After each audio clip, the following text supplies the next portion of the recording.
Hey YouTube!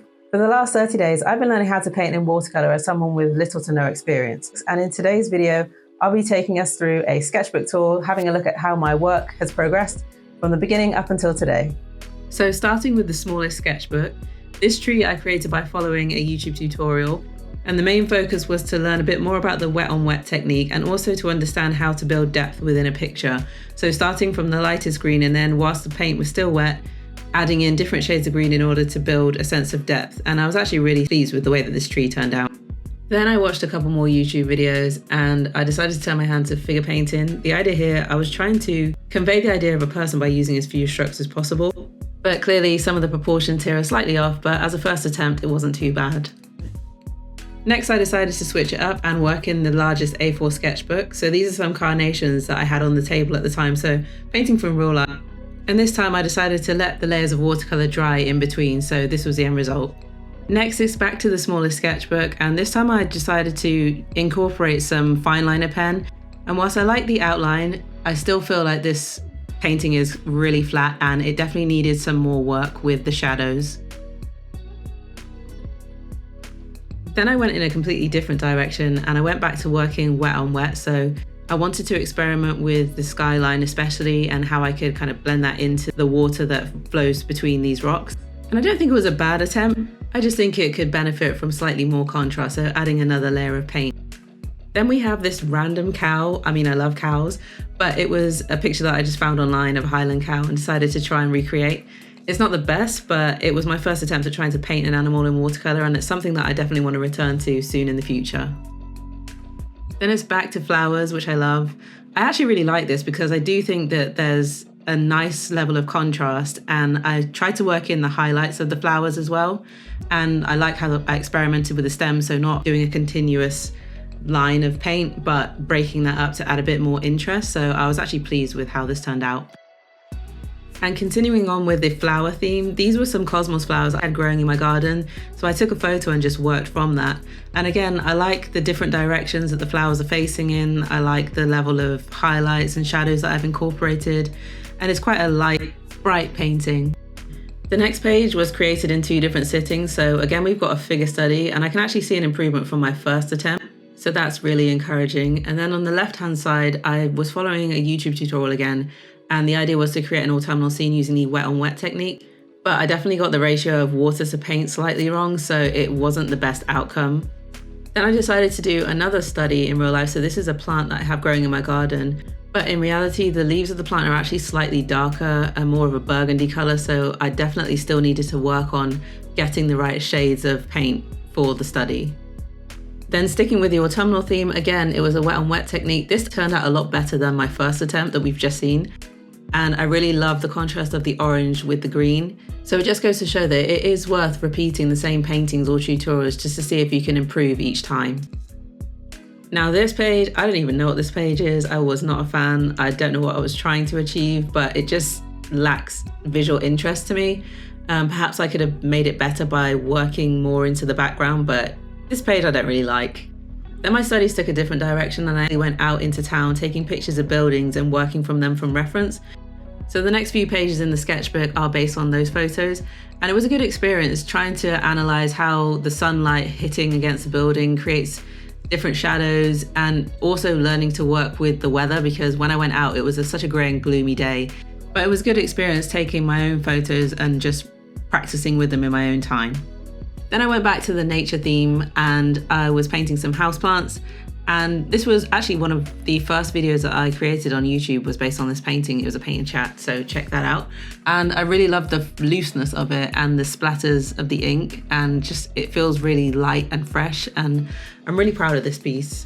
Then the next page was inspired by a Pinterest post that I saw, which I tried to recreate myself using different colors. I do love the oranges, however, I'm not a huge fan of the way that I've used ink in this particular page. But I think it's important to remember that you're not going to love every page in your sketchbook, and it's all part of the learning process. So I try not to be too hard on myself. Then I decided to paint these Californian poppies, which are so vibrant in summer, and I really loved experimenting with the yellows and oranges of this page, and also again the loose ink splatters have made an appearance again. So I think that's a technique that I really enjoy using, and it will probably find its way into my work more and more in the future. Then on this next page, I was experimenting with colorful shadows and what that might look like. Again, this was inspired by a post I saw on Pinterest. And whilst it's not perfect, I do really like the vibrancy of the colors that I've chosen to use. Then the next page was based on a still life study. So these are some pears that fell into my garden from my neighbor's tree. And I really enjoy the simplicity of this painting. You can see the highlights on the pears and clearly where the shadows fall on the table. So I was really pleased with how this turned out. Then my interest really turned to architecture, and specifically here, this was a Mexican house that I found online. And I love the use of bright colors that they have in their buildings. And I was trying to find a balance between the use of fine liner, but also allowing the vibrancy and the bright colors to really shine for themselves. Then if you know me, you know that I have a love of cacti. They're literally painted on my living room wall. So this was just a mini study, and again, trying to figure out how I can implement that black outline to make the paintings pop a bit more. Then the next few pages of my sketchbook were just looking at more examples of colourful buildings and trying to recreate that as best I could. And I'm really pleased with how these pages turned out because they're so full of colour and life, and it really motivated me to keep going with the process. The next few pages are kind of rogue. I'd seen a number of illustrators incorporating coloured pencils with their watercolour, so I wanted to give it a try, but I think that the tree looks too unrealistic in the way that I've shaded it, but I do see the benefits of using this technique, so it could be something I try in the future. And then sticking with the illustrator theme, on this page I tried to do my own version of a character, and whilst it's not too bad, I didn't fully commit if I'm being honest, but it's something, I don't know, I kind of at this point have realised that my interests lie more in the nature and architecture side of things, so we'll see if I return. Speaking of nature, this was a night landscape scene that I created. I actually incorporated some acrylic paint in this piece just for the white splatters in the background, but I found this to be a really therapeutic painting and really enjoyed the way that it turned out.